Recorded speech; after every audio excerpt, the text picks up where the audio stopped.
మీ అందరికీ నా హృదయపూర్వక వందనాలు. క్షేమ కలిగి దేవుని పిల్లారా, మీ హృదయాలు వెలిగించే మాటతో దేవుడు ఎక్కువ మాటలు తీసుకొని మీ ఎద్దకు వచ్చినాడు కనుక మీరు నేను కలిసి ప్రభు మాటలు ధ్యానం చేసుకుందాం.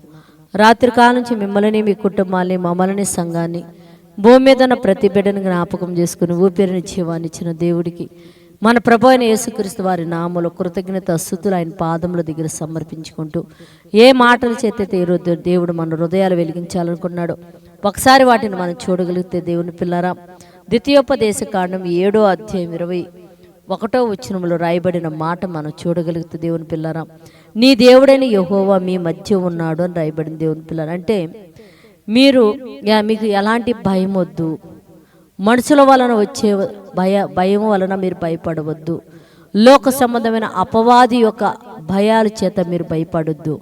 మీ దేవుడైన యెహోవా మీ మధ్యలో ఉన్నాడు, నీ దేవుడైన యెహోవా మీ మధ్యలో ఉన్నాడు. అందుకే అంటాడు, ఎక్కడ ఇద్దరు ముగ్గురు కలిసి నా నామం ప్రార్థన, నా నామంలో జీవము కలిగిన యెహోవా తండ్రికి ప్రార్థన చేస్తారో వారి మధ్యలో నేను ఎప్పుడూ ఉంటానని మహానుభావుడు యేసయ్య చెప్పడం జరిగింది. దేవుని పిల్లరా, ఈ దినం యేసయ్య ఏం చెప్తున్నా అంటే, ఇదిగో మీ మధ్యలో నేను ఉన్నాను, మీరు భయపడకండి అని చెప్పాడు. దేవుని పిల్లారా, ఎవరైనా పిరికితనము కలిగి ప్రతిదానికి భయపడుతూ ప్రతిదానికి ఆందోళన పడుతూ ఎవరైతే భ్రమపడుతూ భయపడుతున్నారో అట్టి బిడ్డలకు అందరూ కూడా జీవము కలిగిన యెహోవా దేవుడు నాకు తోడుగున్నాడు, ఇదిగో దేవుని పిల్లలతో కలిసి నేను ప్రార్థన చేస్తే ఆయన మా మధ్యలో ఉండి ధైర్యం పుట్టించగలిగిన దేవుడని ఎవరైతే నమ్ముతారో, నమ్మి దేవుని వైపు తిరిగి బలం కలిగి ఉండునట్లు ప్రార్థించేద్దాం.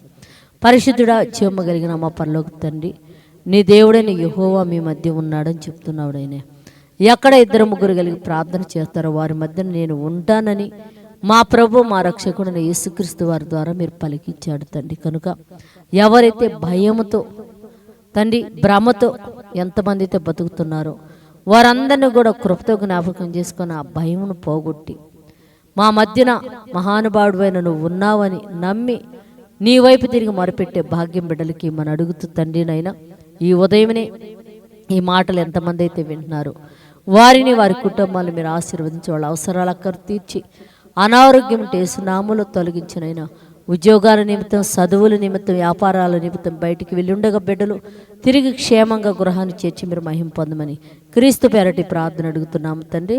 ఆమేన్.